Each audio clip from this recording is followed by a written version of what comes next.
We start with breaking news from Capitol Hill, where the U.S. Senate could be just hours away from passing the bill to release the Epstein files. This after what at first blush appeared to be a stunning show of bipartisan unity in the House, where the bill to release the Epstein files passed this afternoon 427 to 1. Now, we should note that this astounding margin only came to be after every House Democrat and 4 House Republicans united to make it clear this bill would be voted on and would pass. Once that happened, then everyone else in the House and President Trump ran up to the front of the parade as if they had been there the whole time. Speaker Johnson, who voted for the bill, wants changes for the Senate version so as to better protect the survivors of Epstein's, their privacy, as well as other sensitive material, he says.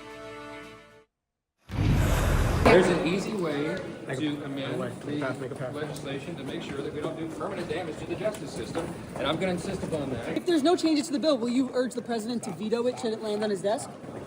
Cross that bridge when we come to it.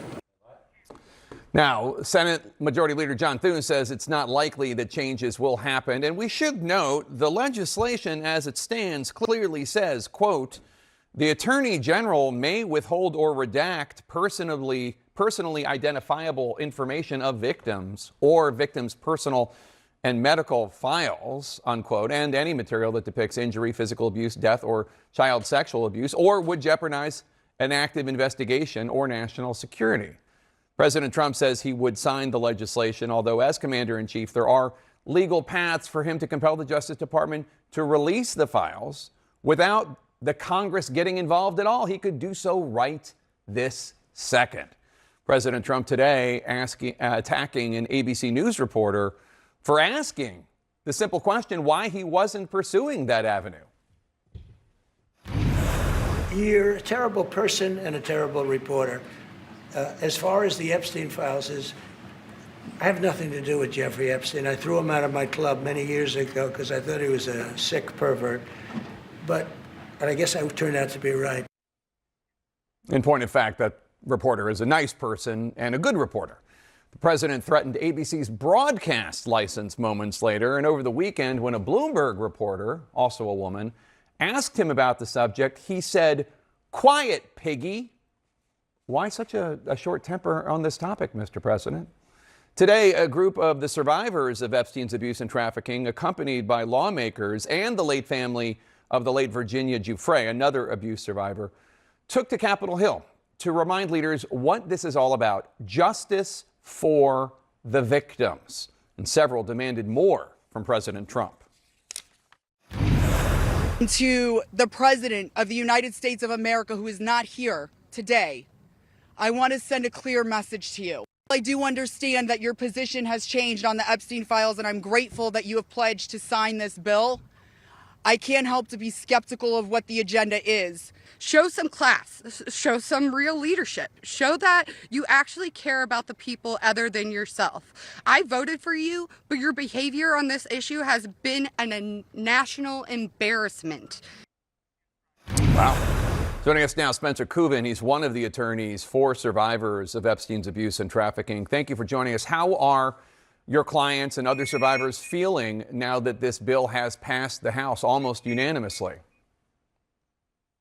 Well, thank you for having me on, Jake. They're thankful and hopeful, but you've got to remember, we're talking about literally hundreds of survivors. I represented 9 of them, including victim number 1, who was the first young girl that went forward to police here in Palm Beach, Florida. And they're not ubiquitous, right? Some of them are fighting as hard as the victims you see in DC. Others want to just forget that their lives ever coincided with Jeffrey Epstein whatsoever. But the ones that are fighting for the release want the full information to be released immediately.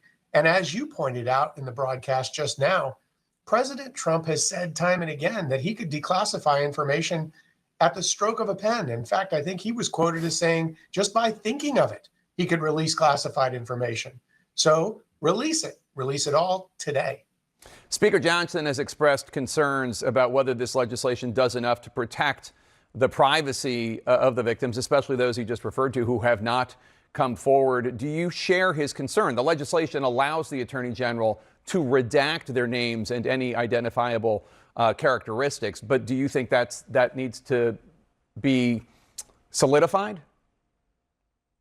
No, I think it's a false issue. It's a false issue that he's raising at this point because the law does protect my clients and other survivors that wish to remain anonymous because of the childhood sexual nature of these allegations. Again, some of the victims have been brave enough to come forward and show their faces and give their names.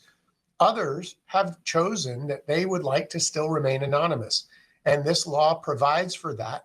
And that's why this law should be passed, should be signed, and we should see this information immediately. We heard several of the survivors today in their remarks, including people who voted for President Trump, calling him out, asking him to show stronger leadership on the issue, questioning his motives in some occasions. What have you been hearing from them about their frustrations with President Trump and his administration? Well, it's frustration.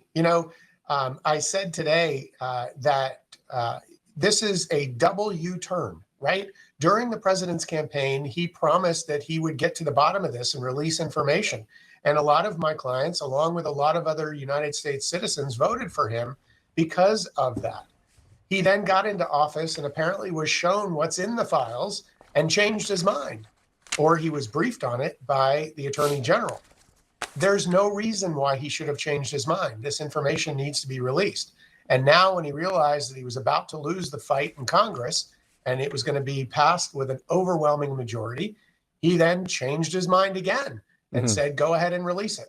So let's see the documents. We want to see them now. An interesting contradiction in a way. President Trump ordered the Attorney General, Pam Bondi, to investigate a number of Democrats named in Epstein's emails that were released by the Oversight Committee, including former President Clinton, former Treasury Secretary Larry Summers, investor Reid Hoffman, et cetera, et cetera. But according to Pam Bondi, just a few months ago, the Justice Department had already done an exhaustive review of the Epstein material, and there was no one left to prosecute. As this write-up in the National Review puts it, the Justice Department is in the business of investigating crime, not of conducting political opposition research. It would be a federal crime to have conspired with Epstein in a sex trafficking ring. But Deputy Attorney General Todd Blanche and FBI Director Kash Patel have already said, after a scorched earth review of the government's vast array of Epstein files, that there is no evidence of that, unquote. How do you view this?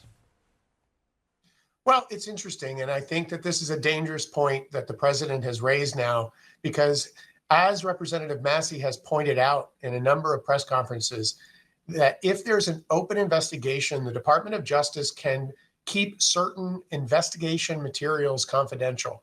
So there may be an ulterior motive to what the president is doing here so that he can keep additional materials away from the American public by saying that there's still an open investigation.